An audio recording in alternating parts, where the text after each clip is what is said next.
Have you ever wondered why human beings worship? Not just gods. Why do we worship prophets, pastors, traditional deities, politicians, celebrities, kings, billionaires, influencers, and even ideas? I don't think idol worship begins with statues. I think it begins in the human mind. Every human being seeks meaning, certainty, belonging, and security. Those are natural psychological needs. There is nothing strange about them. But problems begin when a person cannot find enough confidence in their own ability to think, reason, and navigate life. Instead of developing intellectual independence, they begin searching for someone or something to think for them. That, I believe, is where idol worship begins. It is less about the object being worshipped and more about the psychological need to surrender one's own judgment. Think about it. The object of worship can be almost anything.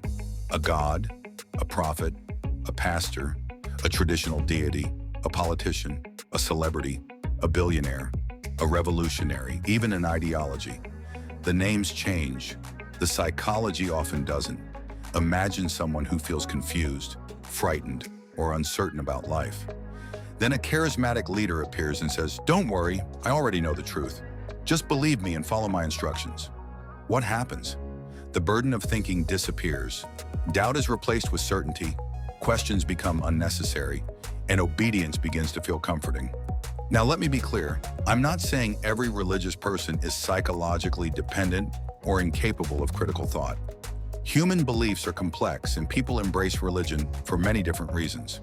What I am saying is this: whenever we become more committed to an authority than to evidence, we become vulnerable to idol worship. You can see this everywhere. Consider a football fan who refuses to admit that their favorite team played badly even after watching the match. Or a political supporter who dismisses every fact that criticizes their preferred candidate while believing every rumor about the opposition. Or the devoted follower who believes every word spoken by a pastor, prophet, or guru simply because they are regarded as anointed. Different people, different beliefs, the same psychological pattern. Here's another simple illustration. Imagine two children. One grows up in a home where questions are encouraged. How do you know? What evidence do we have? Could there be another explanation? The other child grows up hearing, "Never question. Just believe. Authority is always right." Years later, which child is more likely to resist manipulation? Critical thinking isn't merely an academic skill. It is psychological self-defense. Here's another example. Someone sells ordinary water and claims it cures every disease because it was blessed by a holy person. A critical thinker asks, "What evidence shows that this water works?" An idol worshiper asks, "Who blessed the water?" Notice the difference. One examines the claim, the other accepts the authority. That single difference explains why extraordinary claims spread so easily. Now here's something many people overlook. Idol worship doesn't disappear simply because someone becomes an atheist. An atheist can idolize a political ideology. A scientist can become dogmatic about science instead of following the scientific method. A nationalist can treat a nation as sacred. A revolutionary can become blind to the flaws of their own movement. The human tendency isn't just to believe, it is to surrender independent judgment. And whenever loyalty becomes more important than evidence, idol worship has simply changed its clothing.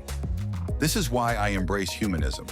Humanism asks us to think before we believe, to question before we obey, to follow evidence rather than personalities, to accept that changing your mind in the face of better evidence is not weakness.